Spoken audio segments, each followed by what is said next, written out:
My brothers and sisters, Allah reminds us in the Quran, O you who believe, fear Allah and be God conscious wherever you are, and let every person and soul look towards what they have prepared for tomorrow.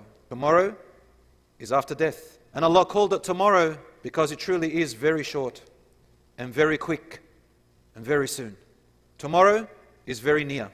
إِنَّهُمْ يَرَوْنَهُ بَعِيدًا وَنَرَاهُ قَرِيبًا. Allah says that they who went against the Prophet ﷺ when talking about the Day of Judgment, and they denied it, and they thought that this is the only life and there's nothing after it, Allah says they assume and see that it is very far away if it exists to them, but we see it very close. Judgment Day is close, brothers and sisters. Allah says also, كَأَنَّهُمْ يَوْمَ يَرَوْنَهَا لَمْ يَلْبَثُوا إِلَّا عَشِيَّةً أَوْ ضُحَاهَا. On the day when everyone will be resurrected, it'll be for the people as if they did not live on this earth except for an evening or its morning. Ask a person who is 40 years old, how quick did time pass? Ask a person who is in their 60s or 70s, how quickly did their years pass? And how many hopes and goals did they have? And how much of it were they able to reach? Everyone goes into their real home, the abode of the grave, while still have not fulfilled their hopes and their dreams. But for a believer, we know that we are only temporarily in this world like a wayfarer. كن في الدنيا كأنك غريب أو عابر سبيل. Be in this life as if you are a stranger or a wayfarer passing by. Do not confuse stranger with weird. A stranger is a person who looks at their environment and the location that they're at, but sees themselves following something which the majority are not. Sees themselves that they don't belong there forever, that they have another destination after there. This world is like that. And it is a mata'.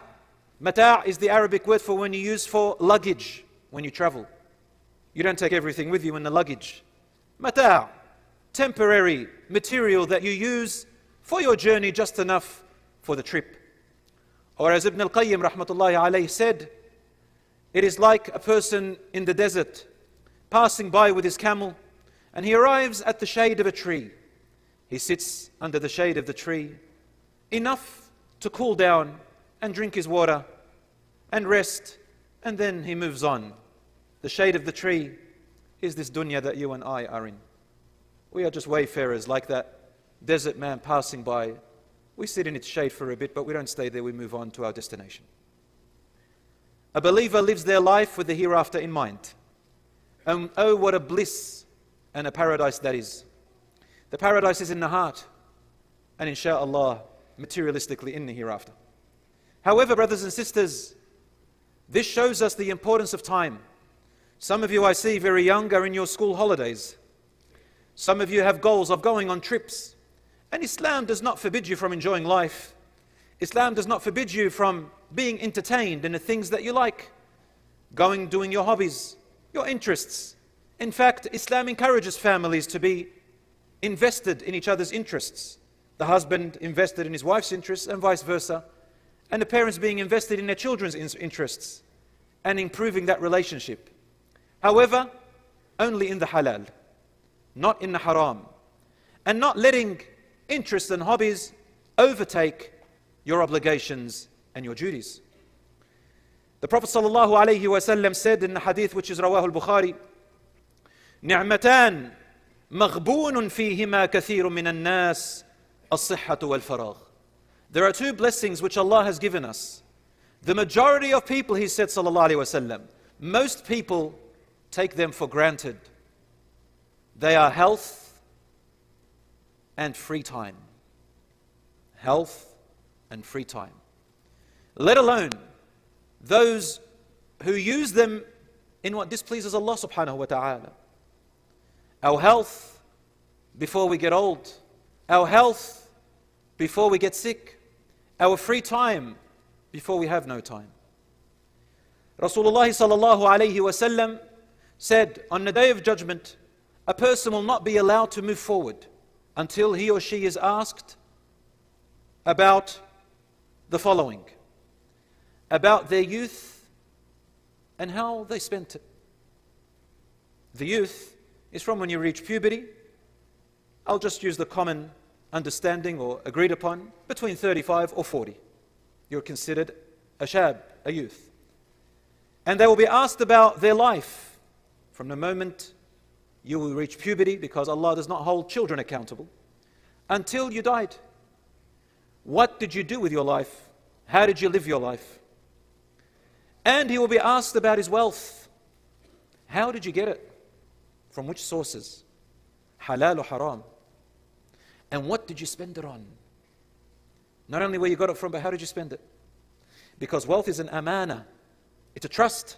A Muslim doesn't say, this is from myself, like the way Qarun said. He said, this is from me, not from God, not from Allah. So Allah says, فَخَسَفْنَا بِهِ وَبِمَالِهِ الْأَرْضِ. We made the earth swallow him and his wealth. What do you mean just from you? If it wasn't for Allah, we would have nothing. Therefore, it is an amana. And I read an article the other day, a business article, which said, looking at wealth, it said that people who have millions, affluent, rich, wealthy people, when they die, the wealth that they have, the millions, does not last beyond the second or third generation max. And then it vanishes as if it never existed. Allah, all your life working for it, vanishes within the third generation. They said, except one type of family. They are the ones who their children have values instilled in them, where they value their parents' wealth, and they don't look at it as a gain. They look at it as a trust. This is coming from non-Muslim mouths.